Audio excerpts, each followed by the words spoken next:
Hi everybody, it's Jenelle from Pieces to Treasure, and today I'm going to talk to you about my favourite tools for doing Needleturn Applique. So let's have a look at what we've got on the table here, and these are the things I like to keep in my sewing basket so I'm ready for any Needleturn Applique project that I'm working on. So the first thing you need is a really good pair of scissors. Now I like to use Perfect scissors, and they come in a variety of sizes. Those purple ones are the big ones, right down to these lovely little ones, and they have a point protector and they're really sharp right to the point. So if you're snipping into corners or you're snipping around curves and you want to trim your threads, these are just perfect. So those are Perfect scissors, they are a must-have. Needles are important, and I have been on the search for needles for a very long time, and these are my current favourite. So they're a Clover brand black gold needles, and they're applique sharps, size number 9. They are really fine and really pointy. You need a nice pointy sharp needle when you're doing Needleturn Applique, so you can turn those edges under really well. They've got a nice small eye, but not too small that you can't thread. And they're strong, they don't flex too much, so when you're turning under at difficult spots or doing small shapes, these are fantastic. So I love these black gold needles from Clover. Now you do need some pins for applique when you're pinning on your shapes, and I like to use the applique pins once again from Clover.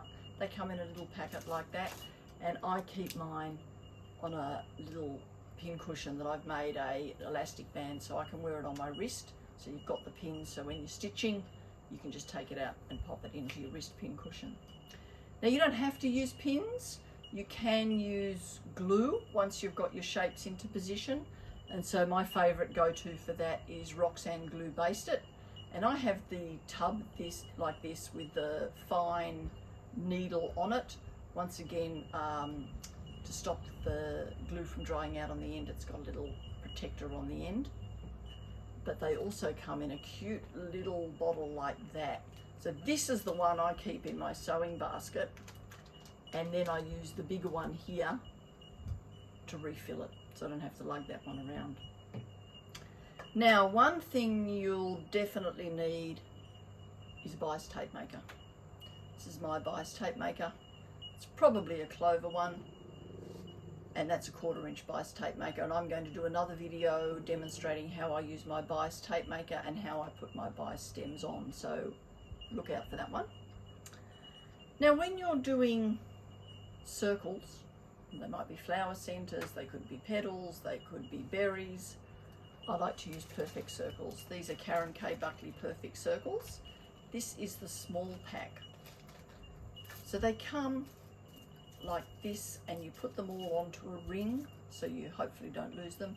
They're made of mylar, so they're heat resistant, so you can iron them, and there's 4 of each size. They come in multiple sizes, right from, I don't know if you can see, but there's these tiny little ones up to this size, which is probably about 2 inches, maybe 2.5 across. So they are super useful. Once you've bought a packet of those, you never need to buy another packet unless your dog eats them or something. They're indestructible, so they are really useful. If you're going to get into applique and you need to do a lot of circles, Perfect circles are the go. She also has them in a big packet, so these are bigger circles, variety of sizes, and then if you have ovals to do, she has a packet of Perfect ovals as well. So they're must-haves in my book. Now I use a Pigma pen. The only part of my applique that I will trace on, and you'll be able to see this when I do my applique demo, I trace my vines on. Vines or stems, I trace on using a light box, and I use a Pigma pen because it doesn't come off when I iron it, and it's nice and fine, and I'm going to cover it up. But don't make a mistake when you're using this, because you can't get it out and you'll have to start again.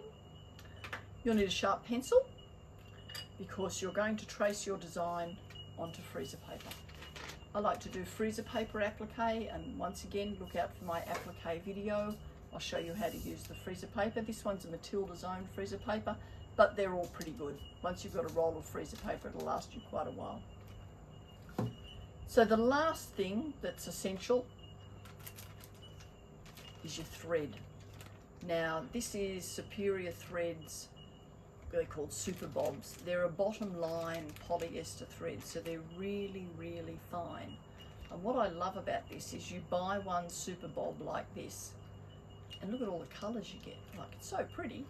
So you get all those colours. So this stays in my little sewing basket or my sewing folder. So if I'm going somewhere, I can just pick this up and off I go, because I know I've got everything in there. You've got every colour you need. And this is a little pouch I designed where I can keep those in there so I don't get any threads getting lost or anything like that. That's the itty bitty pouch. And it's just a sweet way to store your Super Bobs like that, so you know you've got everything there. So those are all the tools that I think are must-haves for Needleturn Applique. You can make sewing caddies like this, or pouches to keep your things in. But if you've got them all in one place, you're ready to sew, you can just pick them up with your work and off you go and enjoy your applique. So tune in also to see how to do bias stems, and I'm also going to do a video on how to do Needleturn Applique. Thanks for watching. Happy sewing. Bye.